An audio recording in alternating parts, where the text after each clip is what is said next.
નમસ્કાર, આપ જોઈ રહ્યા છો ન્યૂ ભારત ન્યૂઝ અને હું છું ધ્રુવી। અમદાવાદમાંથી એક ચોંકાવનારી હકીકત સામે આવી છે, જ્યાં વડીલોની નિર્દોષતા અને બીમારીને હથિયાર બનાવી ઠગાઈ કરનારી ગેંગનો અમદાવાદ પોલીસે પર્દાફાશ કર્યો છે। નકલી ફિઝિયોથેરાપિસ્ટ બનીને ઘરમાં સારવાર આપવાના બહાને વડીલોને લૂંટતી આ ટોળકી સક્રિય હતી, જેનો અમદાવાદ સાયબર ક્રાઇમે ભાંડો ફોડ્યો છે। પોલીસે રાજસ્થાનના એક આરોપીની ધરપકડ કરી છે, જે પોતાને ડોક્ટર તરીકે ઓળખાવી અશુદ્ધ લોહી કાઢવાનું છે એવી વાતો કરી વડીલોના શરીરમાં ઇન્જેક્શન આપતો અને એક ઇન્જેક્શનના નામે સીધા 7,000 રૂપિયા ઉઘરાવતો હતો। આ ગેંગ વડીલોનો વિશ્વાસ જીતવા માટે પહેલા વાતચીતથી ડર ઊભો કરતી અને પછી ઘરે જઈને સારવાર આપવાના બહાને બેંક એકાઉન્ટમાંથી સીધા પૈસા ઉપડાવતી। આ સમગ્ર કિસ્સો ત્યારે બહાર આવ્યો જ્યારે બેંક ઓફ બરોડાના સ્ટાફે શંકાસ્પદ ઉપાડને લઈને પોલીસને જાણ કરી। માહિતી મળતા જ સાયબર ક્રાઇમે રેકી કરી અને આરોપીને રંગે હાથે પકડ્યો હતો।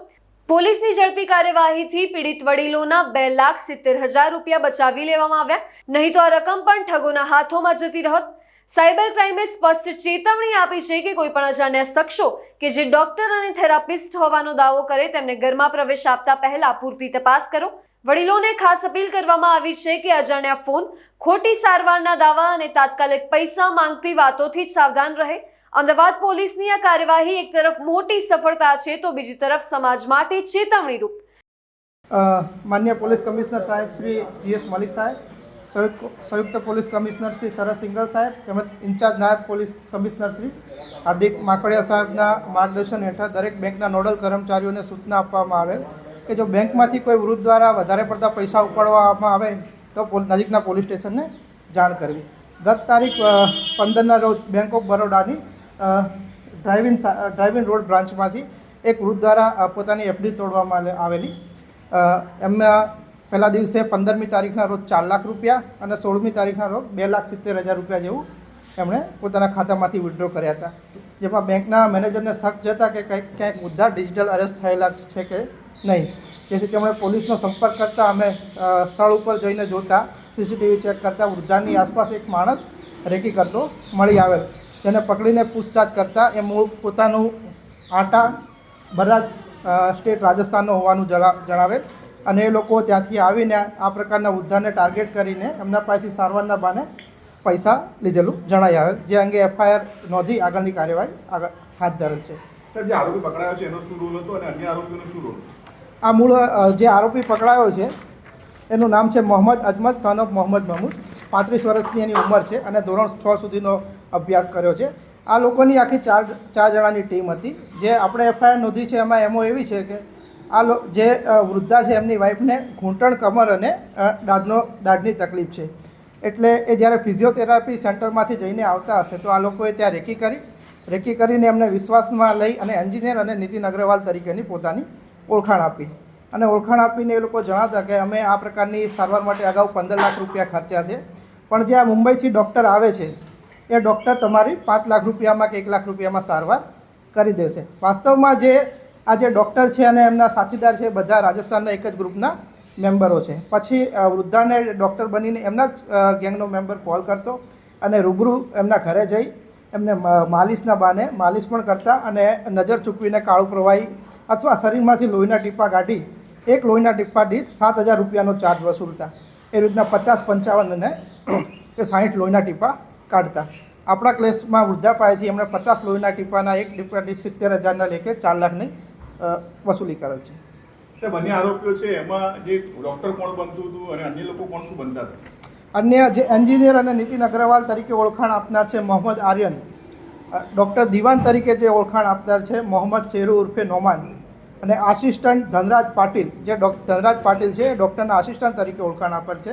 એનું ઓરિજિનલ નામ છે મોહમ્મદ સમીર, એ રાજસ્થાનનું। લોહીના ટીપા કાઢવાનું શું લોજિક છે? લોહીના ટીપા એટલે એ પોતાની પાસે કાળું પ્રવાહી રાખતા, આઈધર એમાં લોહીના ટીપા કાઢી શરીરમાંથી જે જગ્યાએ એ લોકોને પેઇન થતું હોય, કમરમાંથી કે ઘૂંટણમાંથી, ત્યાં સહેજ નાખીને આપણે બ્લડ ટેસ્ટ માટે જેમ લોહીના ટીપા કાઢી એમ ટીપા કાઢી શરત ચૂકવી એમાં કાળું પ્રવાહી મેળવી લેતા અને ઇન્સ્ટન્ટ એમને પેઇન રિલીફ માટે આયુર્વેદિક અથવા તો પેઇન કિલર આપતા। એટલે ઇન્સ્ટન્ટ એમને પેઇન રિલીફ થતું એટલે એવું લાગતું કે ડૉક્ટરની સારવાર સારી છે, એના માટે મસ્ત મોટો ચાર્જ વસૂલતા। સાહેબ, વૃદ્ધાને કેવી રીતે ટાર્ગેટ કરતા, પૈસા લેવા માટે કોણ આવતું, કેવી રીતે આખી તેમની એમો રહેતી? બેઝિકલી એમની એમો છે અલગ અલગ છે. જેમ કે જે જગ્યાએ વૃદ્ધા વધારે પડતા આપણે સિનિયર સિટીઝન જોવા મળતા હોય, ગાર્ડન છે, સત્સંગ છે, મંદિર છે કે ફિઝિયોથેરાપી સેન્ટર છે, એ લોકોની આવર જવર ત્યાં વધુ હોય, એ જગ્યાએ આ આખી ટીમ રેકી કરતી. ટીમનો એક માણસ એમને એન્જિનિયર તરીકે કે અન્ય કોઈ પણ રીતે એને ઓળખાણ આપતો અને વિશ્વાસમાં લેતો કે આ પ્રકારે તમારી જે તકલીફ છે એવી અમારી મધરને કે મારી બહેનને કે અમારા કોઈ સંબંધીને તકલીફ હતી, એમની અમે આ ડૉક્ટર પાસે સારવાર કરાવેલ છે. અને પછી એમને ડૉક્ટર તરીકે કોન્ટેક્ટ આપતા અથવા તો એમના ટીમનો મેમ્બર જ કોઈ ડૉક્ટર બનીને એમને કોલ કરતો. આરોપી ગેંગ છે તે ક્યાંની છે અને કેટલા આરોપી ફરાર છે અને જે જગ્યાથી આ ગેંગ ઓપરેટ થઈ રહી છે અન્ય આવી કેટલી ગેંગો કાર્યરત હશે? મૂળ છે એ આરોપી આટા ગાંવ છે રાજસ્થાનનું, બર્રા સ્ટેટ રાજસ્થાનના છે. આ લોકો અત્યારે હિંમતનગરમાં પેટ્રોલ પંપની આજુબાજુ એક ખેતર ભાડે રાખી અને ઝૂંપડું બાંધીને રહે. એ લોકો આ એક આવી અલગ અલગ બીજી ઘણી બધી ગેંગો છે. મૂળ રાજસ્થાનથી આવવાનું, કોઈ જગ્યાએ આવું ખેતર ભાડે રાખી લેવાનું અને ત્યાં ઝૂંપડું બાંધીને રહેવાનું અને ત્યાંથી પછી મોટા મોટા સિટીઓમાં જઈને વૃદ્ધાને ટાર્ગેટ કરવાના, જેમ કે સુરત છે, અમદાવાદ છે, મુંબઈ છે, એ રીતનું. કેટલા ભોગ બનનાર સામે આવ્યા? હાલ આપણે એક એફઆઈઆર રજીસ્ટર કરી છે. આ આખા અન્ય એક જગ્યાએ પણ એફઆઈઆર રજીસ્ટર થઈ ગઈ છે. ટોટલ આવા 3 કિસ્સા આપણી સામે આવી ગયા છે. આજે સાહેબ રેકી કરતો હતો બેંકમાં જે પકડાયો છે, એ દરેક જગ્યાએ આ રીતે રેકી કરતો હતો કે એનો બીજો બી રોલ હતો? એનો બીજો કોઈ રોલ પણ હતો. આ ખાલી આ કેસમાં એને રેકીનો રોલ રાખેલો છે. ગુનાહિત ઇતિહાસ સાહેબ? આપણે જે પકડાયા શાહીબાગમાં એક એફઆઈઆર થઈ ચૂકી છે અને એક એફઆઈઆર આપણે ત્યાં થઈ ચૂકી છે. બીજી તપાસ ચાલુ છે. અન્ય જેટલા ભોગ બનનારા આપણને મળે એ મુજબ. સાહેબ આ 4 જણા છે એમના સામે ભૂતકાળમાં કોઈ જગ્યાએ કોઈ શહેરમાં કે રાજ્યમાં ક્યાંય ફરિયાદો છે? ના, આપણે ત્યાં આજે આપણા આરોપી છે એની પહેલી જ એફઆઈઆર આપણે અમદાવાદમાં કરી. તમારું આ સમાચારને લઈને શું માનવું છે અમને કમેન્ટ કરીને જણાવો અને વધુ સમાચાર માટે જોડાઈ રહો અમારી સાથે ઓન ન્યૂ ભારત ન્યૂઝ.